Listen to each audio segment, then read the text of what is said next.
Matthew 26. The plot to kill Jesus. When Jesus had finished all these sayings, he said to his disciples, "You know that after 2 days the Passover is coming, and the Son of Man will be delivered up to be crucified." Then the chief priests and the elders of the people gathered in the palace of the high priest, who was called Caiaphas, and took counsel together in order to arrest Jesus by stealth and kill him. But they said, "Not during the feast, lest there be a tumult among the people." The anointing at Bethany. Now when Jesus was at Bethany in the house of Simon the leper, a woman came up to him with an alabaster jar of very expensive ointment, and she poured it on his head, as he sat at table. But when the disciples saw it, they were indignant, saying, "Why this waste?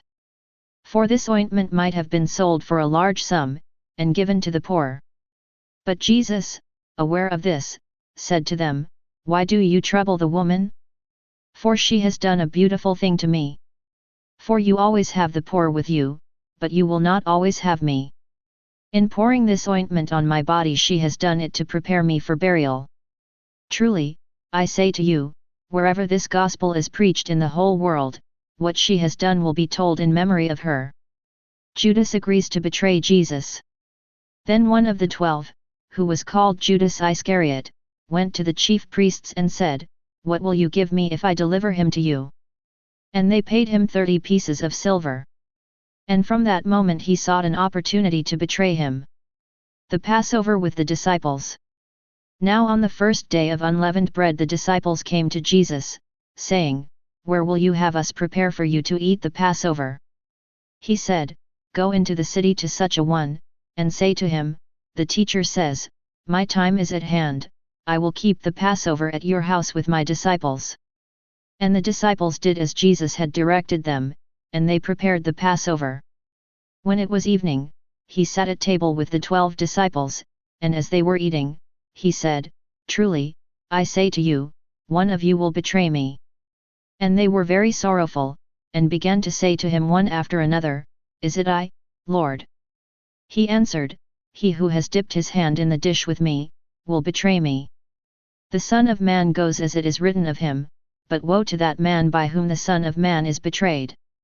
It would have been better for that man if he had not been born." Judas, who betrayed him, said, "Is it I, Master?" He said to him, "You have said so." The institution of the Lord's Supper. Now as they were eating, Jesus took bread, and blessed, and broke it, and gave it to the disciples and said, "Take, eat, this is my body." And he took a cup, and when he had given thanks he gave it to them, saying, "Drink of it, all of you, for this is my blood of the covenant, which is poured out for many for the forgiveness of sins. I tell you I shall not drink again of this fruit of the vine until that day when I drink it new with you in my Father's kingdom." Peter's denial foretold. And when they had sung a hymn, they went out to the Mount of Olives. Then Jesus said to them, "You will all fall away because of me this night, for it is written, I will strike the shepherd, and the sheep of the flock will be scattered. But after I am raised up, I will go before you to Galilee." Peter declared to him, "Though they all fall away because of you, I will never fall away." Jesus said to him, "Truly, I say to you, this very night, before the cock crows, you will deny me 3 times. Peter said to him, "Even if I must die with you, I will not deny you." And so said all the disciples. Jesus prays in Gethsemane. Then Jesus went with them to a place called Gethsemane, and he said to his disciples, "Sit here, while I go yonder and pray." And taking with him Peter and the 2 sons of Zebedee, he began to be sorrowful and troubled. Then he said to them, "My soul is very sorrowful, even to death, remain here, and watch with me." And going a little farther he fell on his face and prayed, "My Father, if it be possible, let this cup pass from me, nevertheless, not as I will, but as thou wilt." And he came to the disciples and found them sleeping, and he said to Peter, "So, could you not watch with me 1 hour? Watch and pray that you may not enter into temptation. The spirit indeed is willing, but the flesh is weak." Again, for the 2nd time, he went away and prayed, "My Father, if this cannot pass unless I drink it, thy will be done. And again he came and found them sleeping, for their eyes were heavy. So, leaving them again, he went away and prayed for the third time, saying the same words. Then he came to the disciples and said to them, Are you still sleeping and taking your rest? Behold, the hour is at hand, and the Son of Man is betrayed into the hands of sinners. Rise, let us be going, see, my betrayer is at hand. The betrayal and arrest of Jesus. While he was still speaking, Judas came, one of the 12, and with him a great crowd with swords and clubs, from the chief priests and the elders of the people. Now the betrayer had given them a sign, saying, The one I shall kiss is the man, seize him. And he came up to Jesus at once and said, Hail, Master! And he kissed him. Jesus said to him, Friend, why are you here? Then they came up and laid hands on Jesus and seized him. And behold, one of those who were with Jesus stretched out his hand and drew his sword, and struck the slave of the high priest, and cut off his ear. Then Jesus said to him, Put your sword back into its place, for all who take the sword will perish by the sword. Do you think that I cannot appeal to my Father, and he will at once send me more than 12 legions of angels? But how then should the scriptures be fulfilled, that it must be so? At that hour Jesus said to the crowds, Have you come out as against a robber, with swords and clubs to capture me? Day after day I sat in the temple teaching, and you did not seize me. But all this has taken place, that the scriptures of the prophets might be fulfilled. Then all the disciples forsook him and fled. Jesus before the high priest. Then those who had seized Jesus led him to Caiaphas the high priest, where the scribes and the elders had gathered.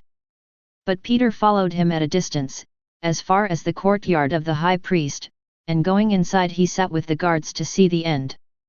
Now the chief priests and the whole council sought false testimony against Jesus that they might put him to death, but they found none, though many false witnesses came forward. At last 2 came forward and said, This fellow said, I am able to destroy the temple of God, and to build it in 3 days. And the high priest stood up and said, Have you no answer to make? What is it that these men testify against you? But Jesus was silent. And the high priest said to him, I adjure you by the living God, tell us if you are the Christ, the Son of God. Jesus said to him, You have said so. But I tell you, hereafter you will see the Son of Man seated at the right hand of power, and coming on the clouds of heaven. Then the high priest tore his robes, and said, He has uttered blasphemy. Why do we still need witnesses? You have now heard his blasphemy. What is your judgment? They answered, He deserves death. Then they spat in his face, and struck him, and some slapped him, saying, Prophesy to us, you Christ. Who is it that struck you? Peter's denial of Jesus. Now Peter was sitting outside in the courtyard. And a maid came up to him, and said, You also were with Jesus the Galilean. But he denied it before them all, saying, I do not know what you mean. And when he went out to the porch, another maid saw him, and she said to the bystanders, This man was with Jesus of Nazareth. And again he denied it with an oath, I do not know the man. After a little while the bystanders came up and said to Peter, Certainly you are also one of them, for your accent betrays you. Then he began to invoke a curse on himself and to swear, I do not know the man. And immediately the cock crowed. And Peter remembered the saying of Jesus, Before the cock crows, you will deny me 3 times. And he went out and wept bitterly.